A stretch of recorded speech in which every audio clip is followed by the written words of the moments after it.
আর আপনাদেরকে মনে করিয়ে দিই, গত কয়েকদিন আগে আমরা দেখিয়েছিলাম কলকাতা পুলিশের তদন্তে ক্ষুব্ধ বিচারপতি এবং বলেছিলেন যে তদন্তকারী অফিসারের কলকাতা পুলিশে কাজ করার যোগ্যতা নেই, জেলায় পাঠিয়ে দেওয়া হোক। আজকে সেই তদন্তকারী অফিসারকে এজলাসের সামনে দাঁড়িয়ে তাকে তুলোধোলা করলেন বিচারপতি। ফের কাঠগড়ায় তদন্তকারী অফিসার গলফ গ্রিন মামলায়। এই অর্ণব, গলফ গ্রিন মামলায় কি হয়েছিল কদিন আগে এবং আজকে কি বললেন বিচারপতি সরাসরি?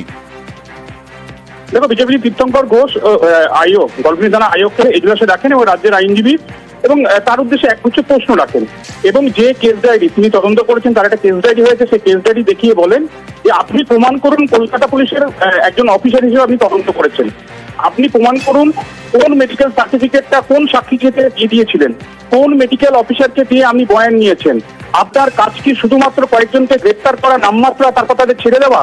অর্থাৎ এই মামলায় চার্জশিটে যে বিষয়গুলো এসছে তো নতুন ধারা যুক্ত করতে হবে, অর্থাৎ পেনাল সেকশন যুক্ত করতে হবে। সেই সেকশন কেন দেননি, কেন দ্বিতীয় চার্জশিট এখনো পর্যন্ত এলো না? এর উত্তর কার্যত ছিল না। এবং সব থেকে বিচারপতি বিস্ময় প্রকাশ করেন যে একটা চার্জশিট দেওয়ার পর দ্বিতীয় কোনো চার্জশিট দেওয়ার পরিকল্পনাই নাকি এই গলফ গ্রিন থানার এই আয়োর নেই, পুলিশের নেই।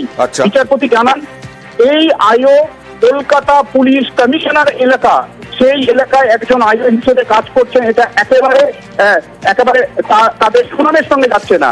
এবং যে কেস ডায়েরি আমার হাতে তুলে দেওয়া বিচারপতি বলছেন সেখানে যে নথিগুলি রয়েছে সেই নথিগুলি কোথায় চার্জশিটে কেন থাকবে না, কেন কলকাতা পুলিশের এই ধরনের তদন্ত হবে? এরপর তিনি আর কোনো সময় নষ্ট না করে দ্বিতীয়বার চার্জশিট দিতে হবে, তদন্তে নতুন ধারা যুক্ত করতে হবে এবং ডিসি অর্থাৎ গলফ গ্রিন থানা যে ডেপুটি কমিশনারের আন্ডারে সেই বিভাগীয় ডিসিকে দায়িত্ব ছিলেন তিনি ঠিক করবেন এই তদন্তের যে ফাঁকফোকর সমস্ত নথি খতিয়ে দেখে এক মাসের মধ্যে নতুন একটা চার্জশিট দেবেন এবং প্রয়োজনে তদন্তকে এগিয়ে নিয়ে যাওয়ার জন্য যদি আয়োগকে বদল করতে হয় তিনি কলকাতা পুলিশের সুনামের প্রতি গিয়ে সেই ডিসি একজন আইপিএস অফিসার যিনি রয়েছেন দায়িত্বে